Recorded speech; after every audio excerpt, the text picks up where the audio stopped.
चुआड़ी से पानी भरती नन्ही बच्ची, झरने पर बर्तन धोकर पीने का पानी लाती आदिवासी महिलाएं और पथरीली पगडंडी को रास्ता कहे जाने लायक बनाने की असफल कोशिश करते ये जनजातीय बच्चे। कथित न्यू इंडिया की ये नई तस्वीर अब हैरान नहीं करती। साहेब ने कहा था आत्मनिर्भर बनिए। शायद उनको भी इल्म नहीं रहा होगा कि झारखंड के किसी सुदूरवर्ती इलाके में जंगलों के बीच घिरा ये आदिवासी गांव इसे ऐसे निभाएगा कि शर्म से सियासतदानों का सिर नीचा हो जाए। पक्के कुएं से चापाकल और पाइपलाइन से जलापूर्ति वाला जमाना छोड़कर वाटर प्यूरिफायर युग में प्रवेश कर चुकी आबादी शायद कभी समझ भी नहीं पाएगी कि पहाड़ी झरने के इस गंदे पानी को पीने का एहसास क्या होता है।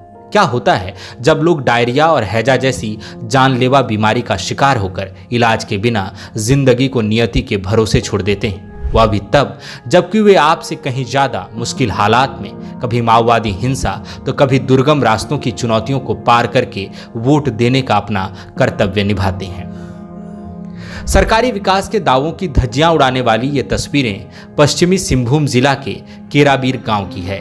120 मकानों वाला ये आदिवासी बहुल गांव कच्चे मकान, टूटे चापाकल, बंद पड़ी जल मीनार, चुआड़ी का पानी और पथरीली पगडंडी से पहचाना जाता है।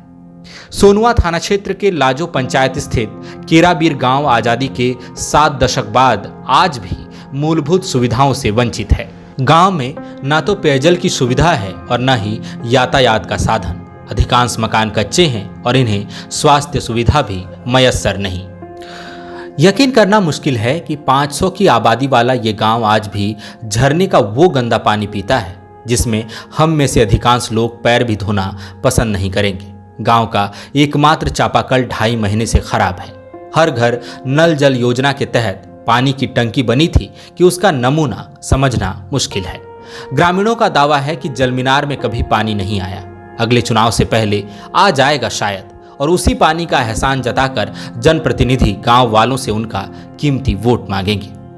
प्रखंड या जिला मुख्यालय छोड़िए, गांव वाले गांव से निकलकर मुख्य सड़क तक पहुंच जाएं, इस लायक भी सड़क नहीं।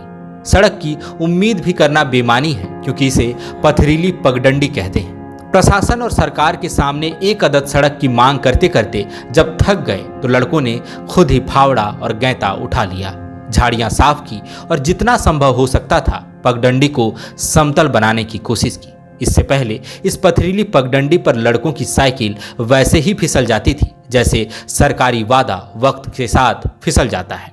संभवतः इन्होंने भी समझ लिया होगा कि सरकार के भरोसे मत बैठो, क्या पता सरकार तुम्हारे भरोसे बैठी हो। गांव वालों ने पूछा है, हम प्रत्येक चुनाव में वोट करते हैं, यदि यह संवैधानिक कर्तव्य है तो फिर सुविधाओं की उम्मीद करना भी हमारा लोकतांत्रिक अधिकार है। आखिर और कितने आवेदनों के बाद सरकार और प्रशासन तक हमारी बात पहुंच जाएगी? आखिर कब तक हमें ऐसे ही झरने का पानी पीना पड़ेगा? कब तक बच्चे खुद ही सड़क बनाएंगे? कब तक हमारे मरीज खटिया पर ढोए जाते रहेंगे?